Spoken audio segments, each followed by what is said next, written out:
Hello, everyone, and welcome to the social distance version of Summer 2020 Capstone Training. I'm Jason Profit. I teach senior Capstone, English, and IB Theory of Knowledge at Hunters Lane High School. And I'm Michelle Newcomb. I teach senior Capstone at John Overton High School. Welcome to have you here and back, veteran Capstone teachers here for a refresher, and a special welcome to those of you all who are totally new to the course. This is the first of 6 modules that have been developed to kind of familiarize people with senior Capstone or provide refreshers as needed. As you work your way through all 6 modules, you'll have instruction from both me and Michelle. There's an assessment at the end of all 6 modules and a final homework assignment, all of which can be turned in on Schoology.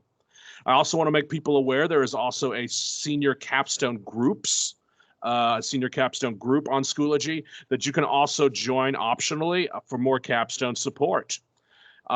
This opening module will sort of touch on the basics of senior Capstone, and Michelle's going to get us started.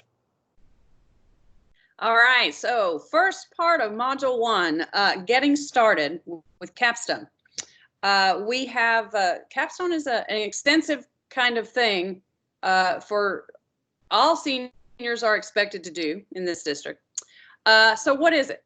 Capstone, I'm not going to read to you from the manual, but what the manual says is it's a project. The whole entire Capstone class, all the pieces and parts of it is referred to as the Capstone project.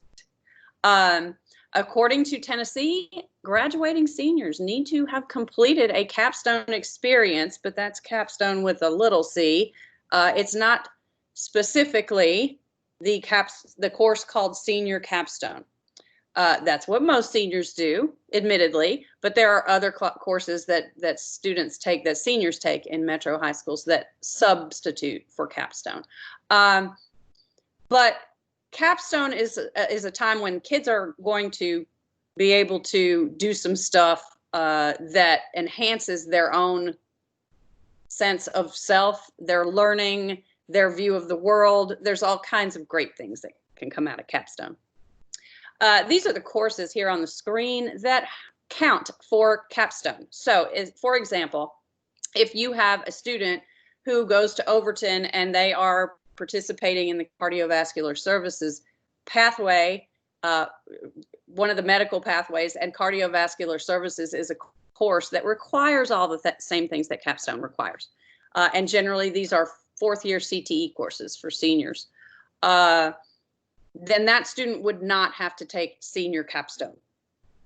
All right, and same with Jason at Hunters Lane. They've got the IB Capstone, right, Jason? Yeah, and it's unique and has different requirements. The paper is longer. Some other things are used for Capstone hours, which you'll talk about later in another module. But all these courses, as you say, these plus the generalized senior Capstone classes, they count as a Capstone course. So if you're curious as to, like, if you have a student that you think, well, maybe, why are they in Capstone? Maybe they don't need it. This is your list. This is your master list of all the things that we have thus far that sub for Capstone. And this is the updated, accurate 2020 to 2021 list. New courses have been added, some have been removed. Yeah. I'll just add here, and I probably should have said it on the open end, Michelle, from the manual, if you are totally new to Capstone, Capstone does have a manual that contains a lot of this information. Not everything we'll be teaching you about. That is available in the resources folder on Module 1 on Schoology. And if you were definitely, especially those brand new to Capstone, that is something you need to familiar yourself with highly. There's stuff in there for your students too. Very, yes. Okay, so if they are not in any of those previously listed courses, which is most of them, then they will take senior Capstone. All seniors in Metro are expected to take senior Capstone or an equivalent. Some seniors will be removed, will not be in a Capstone class. Graduation jeopardy is the biggest reason that I've seen at Overton for them taking kids out of Capstone. They try very, very hard to make sure that every senior takes Capstone. There's got to be some pretty extenuating circumstances for principals to remove students from Capstone. Now, that being said, kids will ask you all the time, do I have to do this to graduate? Yes, it is a district expectation that every senior take Capstone. Now, they are not going to be applied a diploma for failing Capstone or not completing it or getting ripped out of it early. And I found that it's best not to try to make them think that they will be denied a diploma. They will not be denied a diploma for this. However, it is a Tennessee guideline that students have a Capstone experience. So this is Metro's answer to how to make that happen. And personally, having taught this for as long as I have, senior Capstone is a very valuable class for anyone, regardless of their plans to go to college or go to into the workforce. Regardless, there are so many skills in Capstone that they learn that are so important, but it is exceptionally valuable for anybody who's going to go to either 2 or 4 year post-secondary education. They're going to get hit with particularly the paper portion of the class, like the first semester of their freshman year of college, whether it's 2 or 4 year program. It's very, very valuable. It's essential, really. I worry so much about the ones who don't have Capstone. How are they going to make it without it? So I'll just endorse basically everything Michelle just said. If there's another great reason for this course, it is definitely and it's something I tell a lot of my seniors repeatedly, particularly at the start of the year. This is the course which they're going to pick what they're going to do. And it's really a place for them to put a lot of their creativity, a lot of their interests, a chance for them to design a lot of their own learning. And it's really unique among most high school courses, in that respect. Mm-hmm. And I think for our successful projects, I mean, the student has really achieved something when they're done with senior Capstone at the end of the year, something that they can remember. You'll see as you go through this course a lot of past projects, and it's really something the student and the school can take a lot of pride in. Okay, so what is Capstone made of? There are lots and lots of moving parts in Capstone, but generally the big four moving parts, the 4 Ps. We have the paper, the product, the portfolio, and the presentation. So we'll talk about timing and how we generally try to time these things out during the year a little bit later in the course.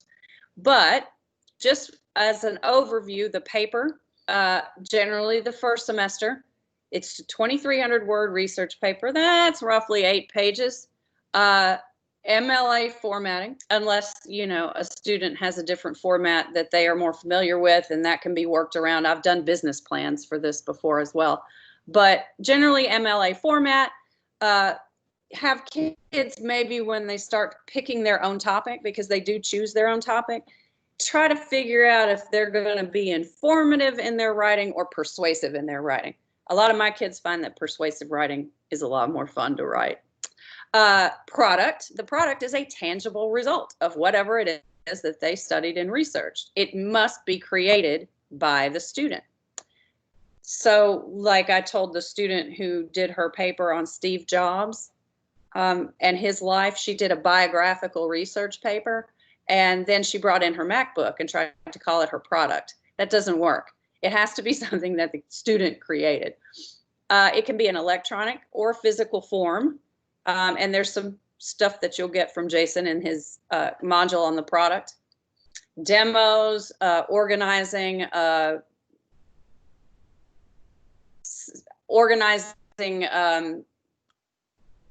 like social justice types of events. Those sorts of things are all part of the product. Is pretty much anything as long as it tangibly demonstrates the learning. The portfolio is a huge collection of documents of all kinds that kids really need to have before they scoot on out of here and go out into the world on their own. They are prescribed. There's a list of the essentials. You can definitely add to the list if you feel like there's stuff that your kids need to include in their portfolio. We're going to have physical and electronic portfolio options for you to show you. It can be either or. Don't make them do two, but it's kind of a teacher choice sort of thing there. And then they've got to include documented 40 hours of experiential learning, which we'll talk about a little bit later about what that is. And finally, they're going to do an 8 to 10 minute public presentation of their capstone experience. They're going to talk about their topic of research. They're going to talk about their product and their portfolio, and they're going to talk about their future plans and what they're planning to do when they walk out the door in May. And they're going to do it in front of people. Students, teachers, administrators, and community members. The more of these people that the students are exposed to when they present, the better. So we'll talk about kind of how that works too. And of course, there's a lot more questions to be asked about all of those, but we have one module each for each of the 4 Ps that you guys will be able to see sort of as we roll forward here. But this is particularly if you're in just a course just called Senior Capstone. Many of the specialized courses, you'll have your own curricula too, but the major part of the Capstone project is producing these 4 Ps. So let's kind of turn our attention to topic selection. What exactly do students do a capstone project on? What are guidelines? What are best practices there? And this is, I think, one of the first things. Again, this is from the manual. We have the page numbers on there. Again, resource folder of Module 1 on Schoology. The capstone project is something that is driven by student interest. So the student is going to pick a topic, a project, a goal. It may be heavily researched. It could be built around something they want to build. We're going to talk about all kinds of sort of projects going forward.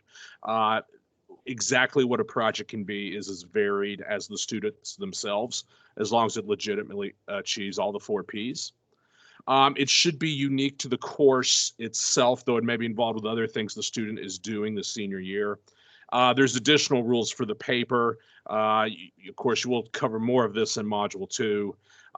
It does have to at least involve a research component in with it somewhere.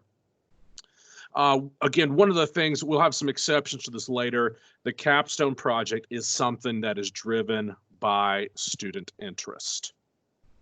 And Michelle, feel free to jump in here at any point. Yeah, I would say that student interest and that student choice part where the students choose their own topic, it's more difficult things they'll do is choosing a topic, and you would not believe how they wring their hands over it. But once they've done that, they tend to be much happier with it because it's something that they chose. And that's really essential, and it's quite important to the capstone program that they be able to choose their own topic. And, try not to say no. If they want to do something weird, try to figure out a way to help them make it work if you can. Absolutely. And so good things to do, particularly if you're thinking about to set up a capstone course for the first time. You want to provide students lots of exemplars, a very varied a way to really just sort of get their creativity started. My coolest capstone projects have not been things that have come out of my head. It's the students' own creativity, and allow that to be somewhat amorphous, particularly at the beginning of the class. The students will refine things. They may narrow things as they go more, and continuing to push them to be as specific with their goals as possible. For many of my students, this is sort of a new sort of intellectual activity. They are not used to having teachers ask them to sort of think about what they want to do and their interests this way. I tell my kids a lot of time, capstone starts from a place of mess. I was like, you have a lot of messy, jumbled thoughts. You've never thought about doing something like this before. And then the structure is sort of built into that, and the student sort of refines their plans. Our students are used to teacher gives notes, they do work, it's an assignment, it then becomes a test. They're not used to, I have everything possible to do in the world and I have to create something out of it. And I think that's one of the first things to think about. This is a different kind of course to be teaching. It takes a different kind of teacher. It also, for the students cognitively, is something very different and unique. And there has to be a lot of safety and places and flexibility for everybody to kind of adapt and grow into it. Here's some things to avoid, and this really alludes to what Michelle just talked about. And it's probably, I know from the early days of Capstone courses, something we've really tried to snuff out. The teacher does not have the power to force the student to do a particular project. That means, I'll take me for example. I teach a lot of things. I also run debate team. And I cannot force debate students, if I have them in Capstone, to do a debate-related Capstone project. You may think, well, why would you do that? But this happens if you sponsor DECA, if you sponsor HOSA, if you sponsor something else, if you have some of your students in Capstone, you cannot force them to do a Capstone project related to your student activity. That has been a problem in previous years with this course. At the same time, just because a student picked something to do in your academy, that doesn't mean you can force them to do their Capstone project in something related to their academy. We're going to have an exception for this in just a minute, but I think of it like this. Some of the best projects that we're going to show you today, particularly when you hit some of my product related things, are highly varied. At Hunter's Lane, we have a nearly 100-person band. I have had some wonderful music-related projects, students writing their own pieces over the years. We also have a wide array of art courses, ceramics, in which students have really set a lot of personal goals for themselves and developed amazing things. We don't have a music academy. We don't have an art academy.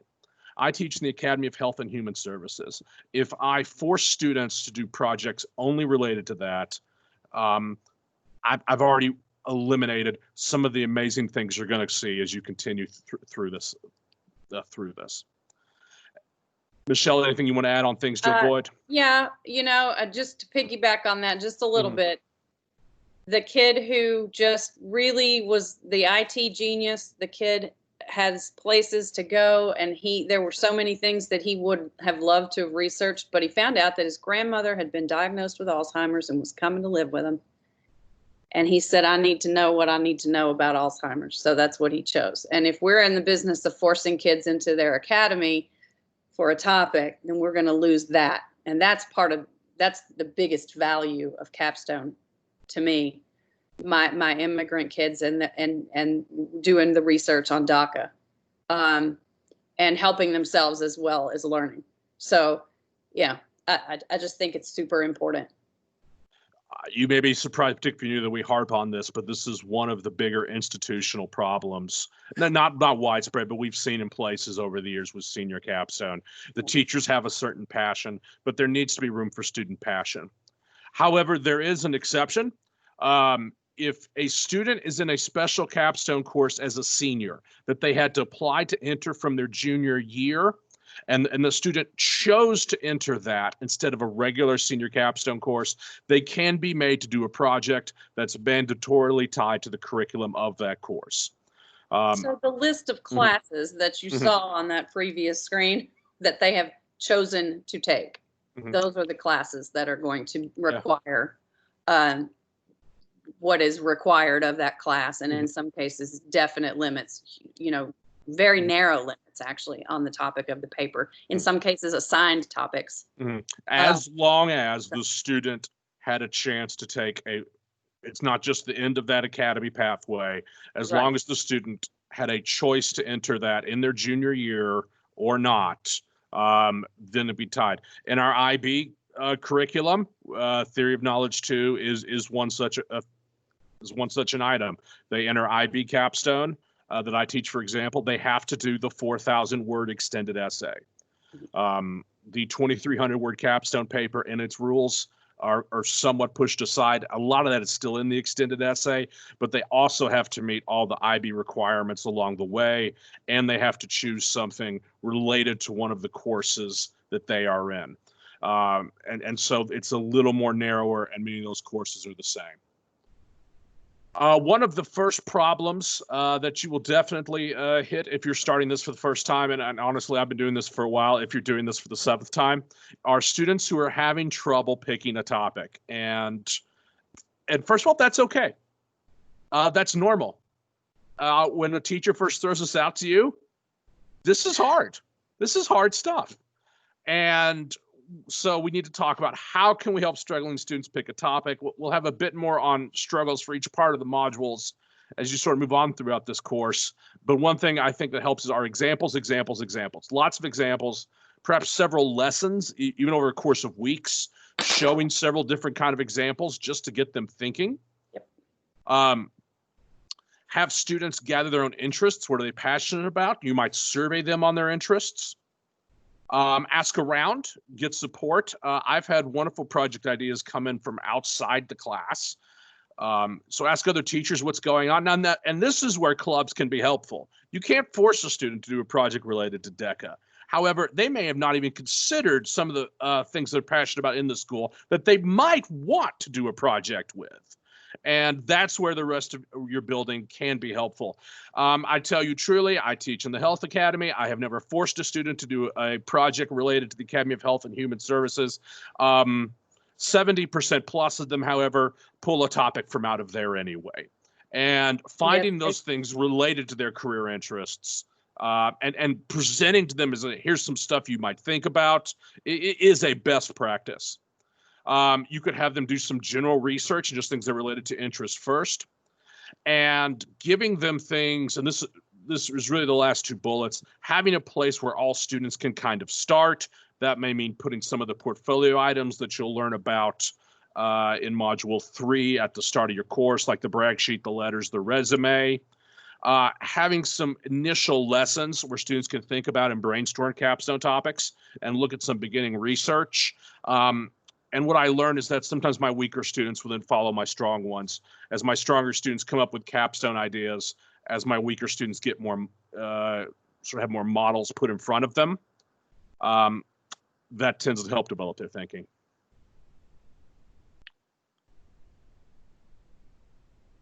I don't have anything to add to that. All right. All good. Well, with that, you've reached the end. You can proceed to the Module 1 assessment. It's a discussion board. It'll be right below this video.